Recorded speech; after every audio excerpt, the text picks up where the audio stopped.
inaasahang tensyon today dahil sina Miss Laila D. at Secretary Kadiri maghaharap sa isang sit-down interview para linawin ang mga issue.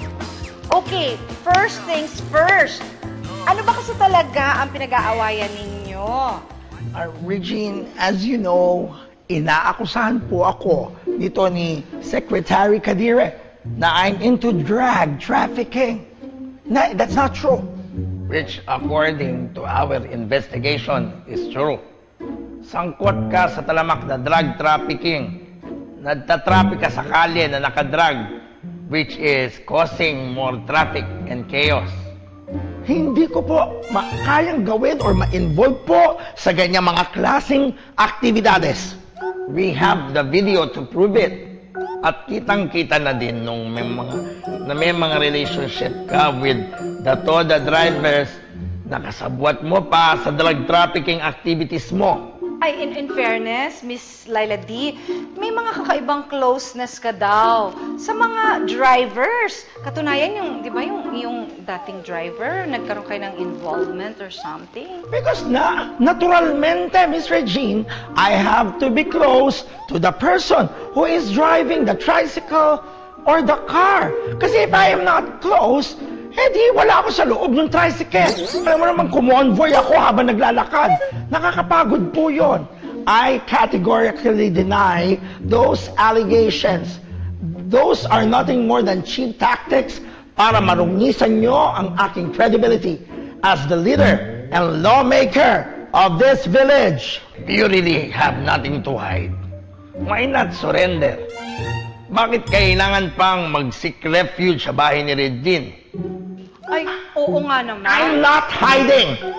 Can you hear me? I'm not hiding. Hindi ba? As you can see, pag ako po, ako po mismo ang kusang lumabas kanina po para harapin ka. And I think you are just jealous of the fact na mas close pa kami ng mga TODA drivers than you. And why would I be jealous? I don't know. Maybe inggit ka sa closeness ko sa mga tao or maybe gusto mo lang na kumuda dyan. And may I just remind you, kayo po ay secretary po. At hindi po kayo Peria Barker nor Atoda Barker at that matter. And neither are you. Ang dami mo pang sinasabi. Gusto mo, suntukan na lang tayo eh. I'm a woman! Teka muna. I'm a woman! And even if you are violating my dignity as a woman, hindi kita uurungan. Nagkakapersonala na po yata. Wala po akong kinakatakutan. Kung kukulong po nila po ako. Dahil na-experience ko na po makulong. And I'm kinda enjoying it po.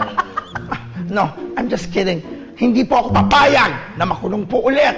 Oo. At maparusahan sa mga kaso o kasalanan na hindi ko po ginawa. Handa, awit. Okay lang ba yung legs niyo? Opo. Grabe po. There are many runs, but I am not running away. Tama po yun. Itigil na natin ito bago pa pumauwi sa mas malaking gulo. Magkantahan na lang po tayo sa pagbabalik ng Sarap Diva.